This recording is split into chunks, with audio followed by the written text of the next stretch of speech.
Une appli pour calculer le nombre de pas, une autre pour lutter contre les piqûres de tiques, ou encore une canne blanche connectée pour guider les non-voyants.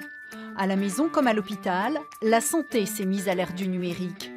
Avec quels bénéfices réels pour nous?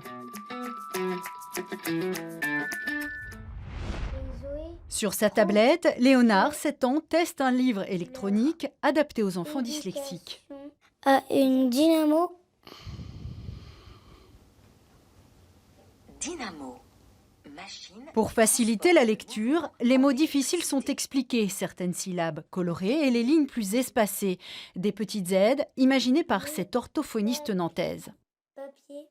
Quand on est orthophoniste, on aide les enfants en séance, donc on soutient toutes les compensations de lecture, de déchiffrage, de compréhension, d'attention. Mais dès que l'enfant ressort de la séance d'orthophonie, il n'a plus ses compensations, à moins d'emmener son orthophoniste avec lui.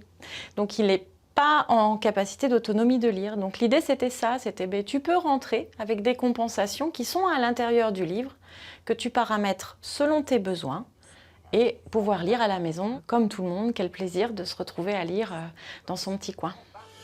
Des startups comme Mobidis qui développent des dispositifs santé destinés au grand public, ils s'en créent tous les jours. Cette plateforme nantaise en compte une dizaine à elle seule. D'autres applis sont-elles réservées aux professionnels? Conçue à Saint-Malo, Mapui traque le gaspillage de médicaments dans les hôpitaux. Certains traitements restent parfois sur les bras des pharmacies hospitalières qui n'en ont plus l'usage. L'interface facilite les échanges entre les établissements. Les médicaments sont souvent très onéreux et peuvent avoir une péremption courte. La plateforme permet d'élargir la communication et d'alerter les centres hospitaliers sur, par exemple, toute la Bretagne ou sur toute la France pour maximiser les capacités de reprise. La plateforme permet aussi de gérer les ruptures d'approvisionnement qui sont malheureusement de plus en plus nombreuses dans les hôpitaux. Un an après son lancement, Mapui regroupe 120 hôpitaux. Des applis aux dispositifs médicaux encore plus pointus. À Saint-Brieuc, le centre hospitalier développe depuis une dizaine d'années la télécardiologie. Une puce est implantée en même temps que les pacemakers ou défibrillateurs cardiaques. Des impédances correctes, de stimulation et de choc. Vous allez pouvoir sentir que votre rythme se modifie un petit peu. Depuis le domicile du patient, cette puce transmet au médecin d'éventuels troubles du rythme cardiaque, un suivi rassurant. Bon, parfait.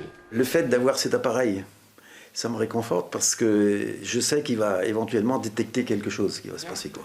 C'est la présence de mon médecin à domicile, j'ai de la chance, quoi.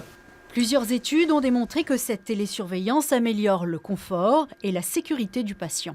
Le suivi régulier par télécardiologie qui nous permet d'avoir une veille sur le rythme de nos patients va diminuer le nombre de traitements d'arythmie, diminuer le nombre de chocs et éviter des hospitalisations. Pour la stimulation cardiaque, la télécardiologie a démontré aussi une diminution de la fréquence de survenue des accidents vasculaires cérébraux. Un dispositif bénéfique donc, mais pas infaillible. Au printemps dernier, des experts en sécurité informatique américains ont repéré des milliers de failles dans les programmateurs et les transmetteurs de certains pacemakers. Autrement dit, ces appareils sont potentiellement piratables, ce que confirme cet universitaire breton. Les dispositifs qu'on utilise à l'heure actuelle ont été conçus il y a plusieurs années, là où la sécurité n'était pas forcément quelque chose qui était critique.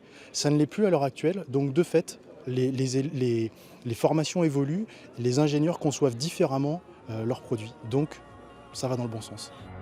Face aux menaces, l'Université de Bretagne Sud, dans le Morbihan, vient d'ouvrir un master dédié à la cybersécurité des systèmes embarqués.